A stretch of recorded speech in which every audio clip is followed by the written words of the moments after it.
Juan Patterson interviewing Daryl Patterson. All right. The question number one: what do you think it means to be African American? I think being African American means that you're of African descent, regardless of percentage in your blood. The Louisiana Supreme Court said 1/64 black was still black, so I'll use that as a measurement. After 8 generations, you're still black, African American, living in America and dealing with things that African Americans have to deal with living in the American culture. Question two: what does success mean to you? Success to me is being able to provide for yourself and provide for your family. The different degrees of success. You don't have to be wealthy to be rich. Rich in life, rich in spirit, having the comforts that you feel that you need and that you wish to have for your family. I think that's success in the modern economy where so many of Americans live at or below the poverty level. Success is measured in different ways to different people. My view of success is just being able to provide the basic things for your family and a few luxuries from time to time. Okay. Question three: is there a stigma placed on black people trying to achieve success?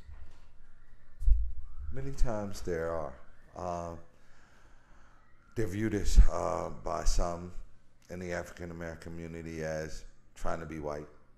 If they have a certain level of education, people will often say that because they don't use ebonics or talk in black idioms, that they are trying to sound white. I don't think that's true. I think that's just that they're trying to better themselves and trying to do things correctly, trying to put into practice what they've learned. We tell everybody go to school and make the most that you can out of yourself. And when they do, they're ostracized or have that stigma of trying to be something that they're not placed on them. I don't think that's fair. I don't think we should do it, but yes, I think those stigmas do exist. And I think through education and effective communication, we can eliminate those. Question four: do we equate success with wealth? Just stated, no. There are other ways to equate success. My own personal wealth would not measure success if I were unhappy. I could have all the money in the world and be unhappy and then think I'm not successful. I measure success in different things. I have 6 children, and I look at my children and how they're living. If I've been successful in rearing them to be the kind of people that I am and that I would like them to be, that they have a sense of moral values and believe that you shouldn't do to other people those things that you don't want done to yourself, that you do a little good every day, and that you live in a world that's occupied by other people, and that you have to have consideration for everyone. And I try to live by the motto, by the grace of God, there go I. Anybody in a situation, if things in life had not turned out certain ways for me, that could be me. So you have to measure success as not with a dollar value, but more with an emotional value, spiritual value, and an eye towards the future. We need money to live, so you have to have a certain amount of financial stability, but you don't, success is not measured in excess. And I think that's what we get caught up in a lot of times when we say the American dream, to be able to live in excess. Very good. Question 5. Does the concept freedom affect success? Most definitely. You have to have certain freedoms to feel successful. Our Constitution guarantees you certain inalienable rights, which are life, liberty, and the pursuit of happiness.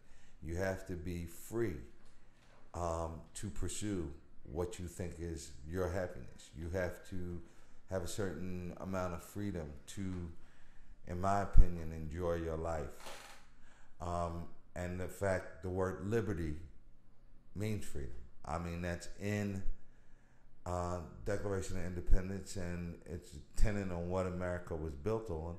And although we are of African descent, we are Afro-Americans, and the bottom line is we are Americans, and that is what we're governed by. That is the culture that we've been raised in. That is what our beliefs are generated on.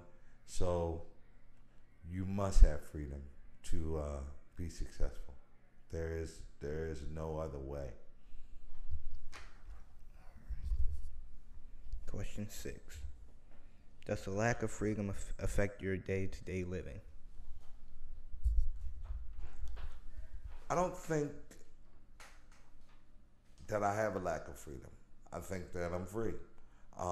Some people may disagree that it's only a mirage of freedom, that we think we're free, but we're slaves to the almighty dollar, slaves to our jobs, and slaves to the entrapments of American society, that we have to have a house, that we have to have a car, that we have to have this. But I don't feel that way. I think that I'm free. I think a lack of freedom would affect my day-to-day life, but I don't feel that there's a lack of freedom in my day-to-day life. If I had to answer to someone else to satisfy their whims, to go to bed when they told me to go to bed, to wake up when they told me to wake up, to do what they told me to do, I think that would be a lack of freedom, that I couldn't go and come as I pleased, that if I didn't have choice, that I could make choices of my own. I think that would symbolize that I'm not free. Yes, I do have to get up at a certain time to go to work, but I can choose to call in and not go. I can choose to search for another job that gives me different hours. I can choose to live somewhere differently than I do. I could choose to pursue different things. So that choice is, I think, what makes us free.